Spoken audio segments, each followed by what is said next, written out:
Hey guys, welcome back to the Chuck Taylor Show. On today's episode, we're going to analyze who the better team is this year, the Georgia Tech Yellow Jackets or the Georgia Bulldogs. Crazy, right?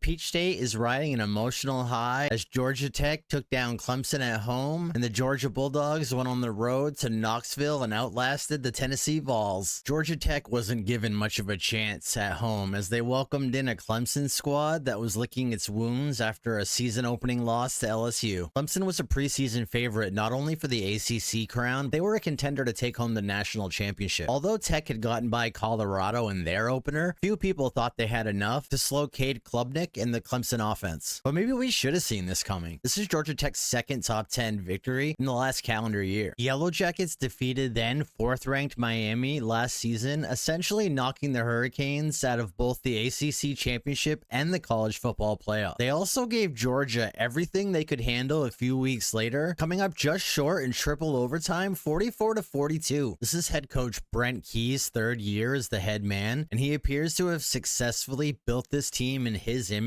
from the inside out. And with the win, they improved to 21-16 under head coach Key. Tech has turned into a big, tough, physical football team led by its warrior starting quarterback, Haynes King. Haynes was dominant in this game, leading the Yellow Jackets in both passing and rushing and totaling over 300 yards. Did all this while outplaying preseason Heisman contender Cade Klubnik, who turned the ball over twice. King has taken this team on his back on multiple occasions, and he's really changed the culture and given them a toughness that represents their coach. It's something they haven't had in a long time. He can grind out the tough yards, extend drives, and give the defense the break that it desperately needs. His 110 yards on the ground and 3 touchdowns against Georgia last year really put him on the map, and he's continued his exceptional play into this season. He makes the Yellow Jackets a real threat in the ACC. This game was about as evenly matched as they come. Georgia Tech stood toe-to-toe in all areas of the game, and in the end, they went out and made the plays to win the football game. They were tougher, they were the more composed team, and they played cleaner football, including the fire drill 55-yard field goal at the very end of the game. This was a sign of a well-coached football team sprinting out there in the most crucial situation and executing flawlessly. This was another example of the work Brent Keyes has done with this team. This was a huge win for the Yellow Jackets, and the fans stormed the field to celebrate. They are starting to stack up impressive performances against some of the nation's best programs. It may be time for the college football world to take notice. The win moves them to 3-0 on the young season, and it basically puts them 2 conference games ahead of Clemson. It also moved them to number 18 in the AP poll, only the second time they've been ranked since 2015. Georgia Tech has really struggled for the last decade, while their in-state rival has separated themselves from the pack and really became a college football juggernaut. Georgia Tech has a pretty storied football history. They have a massive Atlanta fan base. There's no doubt this program is gaining momentum, and this could be the year they put all the pieces together and take it over the top. Their upcoming schedule avoids Miami and Florida State,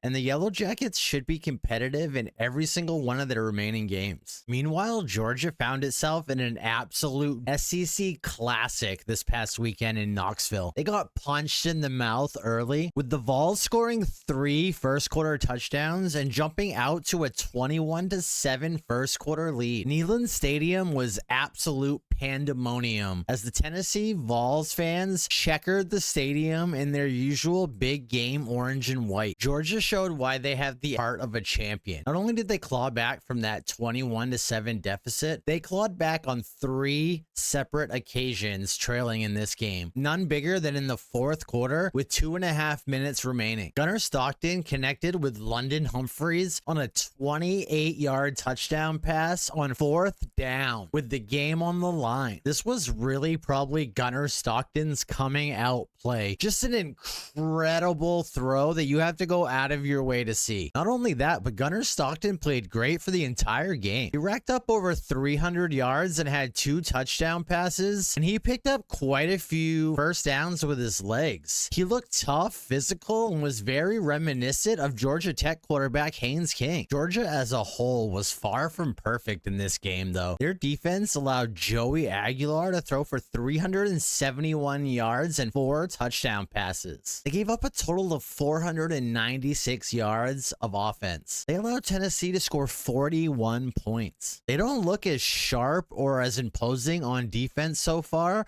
despite still being littered with five-star talent. They're breaking in a lot of new starters, and this game has to raise real concerns for Bulldogs fans. Although if your offense is going to put up 44 points and 502 yards, they can mask some of those defensive shortcomings while they try to figure it out. Georgia started the season with two very inferior opponents in Marshall and Austin Peay. You have to wonder if that played a little bit of factor in this game. They were stepping way up in competition, not to mention they were doing it on the road in one of the most hostile environments in the entire country. They're not going to have long to figure this out as they welcome Alabama into Sanford Stadium in 2 weeks. Luckily for Bulldogs fans, they do have a bye sandwiched in the middle, so maybe Kirby can tweak some of this defense and they can show some improvement when they welcome in the Crimson Tide. That leads me to today's burning question. Who's better, Georgia Tech or Georgia? I know it sounds crazy on the surface, but Georgia Tech proved last year that they can play with the Bulldogs. Was it a one-time aberration, or have the Yellow Jackets really closed the gap under head coach Key? Recent outcomes would seem to indicate the later. Florida State defeating Alabama earlier this year also seems to indicate that the talent gap between the ACC and the SEC may have shrunk significantly. It may not be quite as wide as in previous years. Tech has the more experienced signal caller. They faced the tougher competition thus far. They appear to have the easier path to emerge from the regular season unscathed. Gunnar Stockton played amazing this week, but he's only started 4 games. Georgia has a lot of work to do on defense, and their schedule still includes Alabama, Ole Miss, Texas, and this very Georgia Tech team. So who is the better team? Who has the better chance of making this year's college football playoff? Are these mutually exclusive questions, or is the answer the same? Which one is it? I want you to let me know in the comments. Who you rocking with? And is there a chance that both teams make it? Until Kirby's team eventually drops 3 or 4 games, or they have a season or 2 where they start to finally lose some momentum, it's hard to bet against this team. Tennessee is a really